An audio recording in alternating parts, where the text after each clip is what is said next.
Brigedia Jenerali Mashauri Mpambe na msaidizi masuala ya kijeshi wa Mheshimiwa Rais wa Jamhuri ya Muungano wa Tanzania.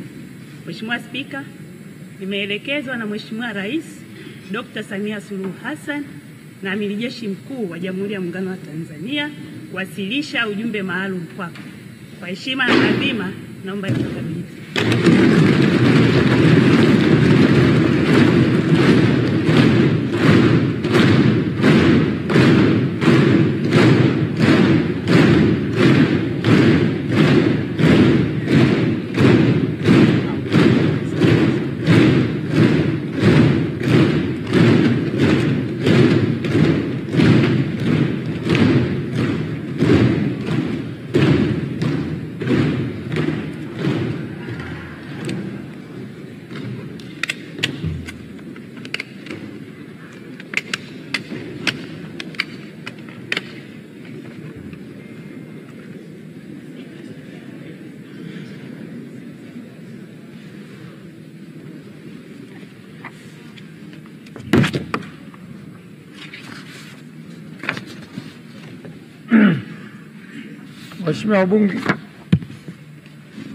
Waheshimiwa wabunge, uteuzi wa Waziri Mkuu wa Jamhuri ya Muungano wa Tanzania.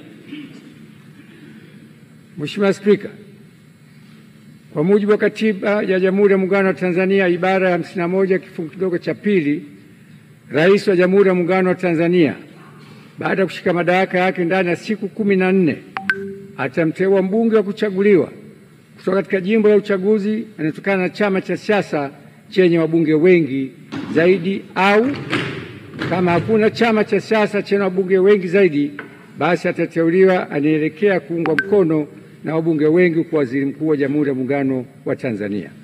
Hata hivyo, Waziri Mkuu atakayeteuliwa hatashika madaraka hayo hadi uteuzi wake umethibitishwa na Bunge kwa azimio tutakaoungwa mkono na kura za wabunge walio wengi. Hivyo, kwa kutekeleza matakwa hayo ya kikatiba, nimemteua Mheshimiwa